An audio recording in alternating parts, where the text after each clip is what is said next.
des difficultés qu'on a en ce jour et bon, qui datent pas d'hier, hein, mais on a depuis les événements de 2023, 60% des hôpitaux de la capitale qui sont fermés, de la capitale de la zone métropolitaine. Et de jour en jour, de plus en plus d'hôpitaux qui avaient encore une certaine fonctionnalité, qui deviennent de plus en plus dysfonctionnels. Et ça, c'est en termes de personnel et c'est aussi en termes d'approvisionnement, avec des défis auxquels nous faisons face à MSF, mais auxquels également tous les hôpitaux du pays font face. Et ça devient de plus en plus difficile. Et bien évidemment, ceci égard aux conditions sécuritaires qui ne cessent de se détériorer dans la zone.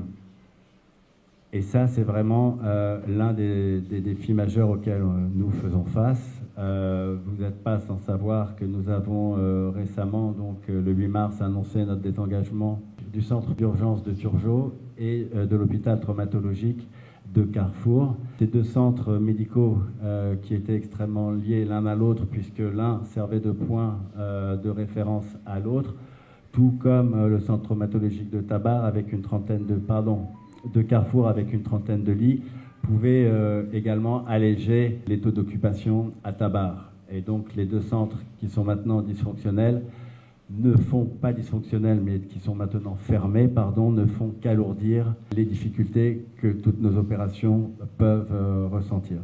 On est en train de travailler sur comment pouvoir réunir les conditions de sécurité suffisantes pour continuer à approvisionner notre centre d'urgence de Carrefour et à pouvoir y référer nos patients de Turgeot. Actuellement, on n'a pas les conditions réunies et on est à un stade de consultation avec les autorités tant gouvernementales que non gouvernementales. On étudie différentes manières de pouvoir se repositionner, tant géographiquement que sectoriellement. Tout ça, c'est encore vraiment à l'état d'ébauche et je préfère pas trop m'avancer là-dessus. Mais globalement, on peut décider de fermer complètement Carrefour et Turgeot pour se redéployer en province, dans différentes zones du pays, ou de faire des programmes qui nous mettraient peut-être moins à risque des différentes opérations qui nous ont menacés ces derniers temps. De dysfonctionnels, nous avons seulement le centre d'urgence de Turgeot, celui que vous appelez Charles Sommer, et la clinique traumatologique de Carrefour, dont on s'est provisoirement désengagé. Est-ce qu'il y a une possibilité que l'on se réengage dans ces structures avant 3 mois? J'aimerais beaucoup.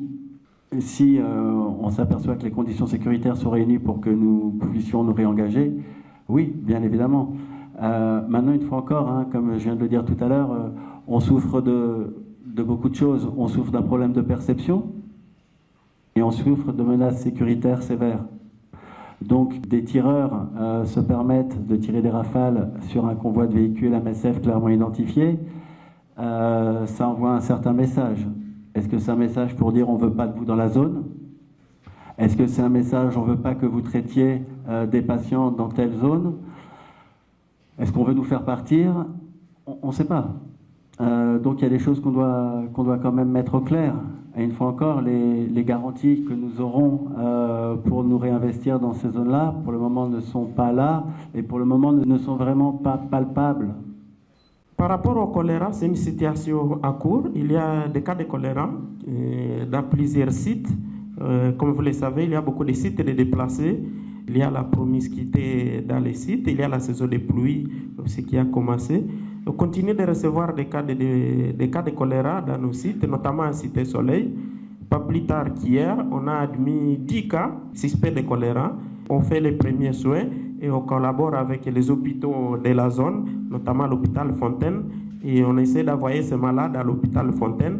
On collabore avec eux pour essayer de travailler en partenariat. Donc le choléra, c'est une réalité, ça nous inquiète. On espère que ça ne va pas faire une flambée parce qu'aujourd'hui, pas mal d'ONG sont en sous-financement avec les décisions des situations d'aide, USAID.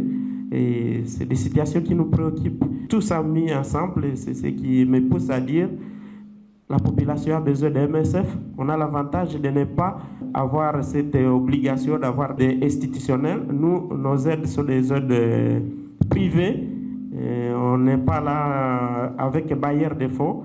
Et je pense que c'est le moment où la population haïtienne a besoin d'un MSF. Et on ne veut pas qu'on soit ciblé comme ennemi, alors que Haïti a beaucoup plus besoin d'un MSF à ce moment.